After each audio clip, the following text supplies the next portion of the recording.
যখন বিশ্বজুড়ে মুসলিমরা ঈদুল আজহার উৎসবে মেতেছিল, তখন ফিলিস্তিনের গাজা উপত্যকা পরিণত হয় মৃত্যুপুরীতে। পবিত্র ঈদের দিন ইসরায়েলি বাহিনীর চালানো বিমান হামলায় প্রাণ হারিয়েছেন অন্তত ৪২ জন ফিলিস্তিনি। নিহতদের মধ্যে রয়েছেন একজন সাংবাদিকও।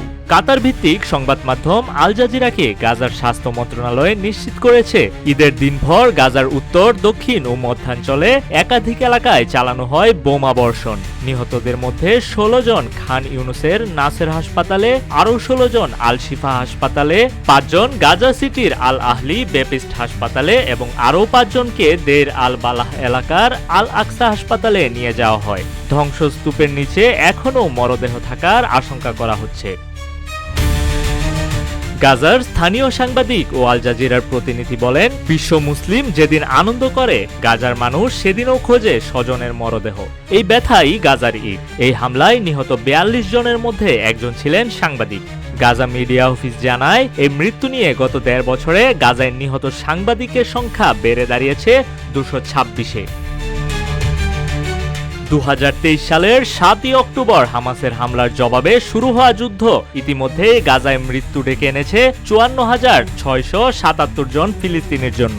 আহত হয়েছেন আরও ১,২৫,৫৩০ জন, যাদের অর্ধেকের বেশি নারী ও শিশু। ইসরায়েল শুধু হামলাতেই থামেনি, মার্চ মাস থেকে বন্ধ করে দিয়েছে খাদ্য ও ঔষধবাহী যান চলাচলও। ফলে গাজার মানুষ আজ অনাহার, তৃষ্ণা আর চিকিৎসাহীনতায় ভুগছে প্রতিদিন। হামাসের হাতে জিম্মি হওয়া ২৫১ জনের মধ্যে এখনও ৩৫ জন জীবিত থাকার কথা জানিয়ে ইসরায়েল জানিয়েছে, তাদের উদ্ধারে অভিযান চলবে।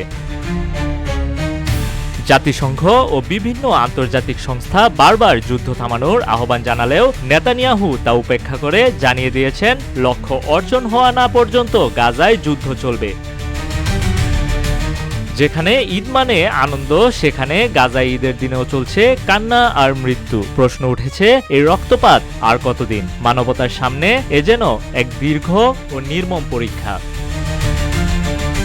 নিউজ ডেস্ক, রূপালী বাংলাদেশ।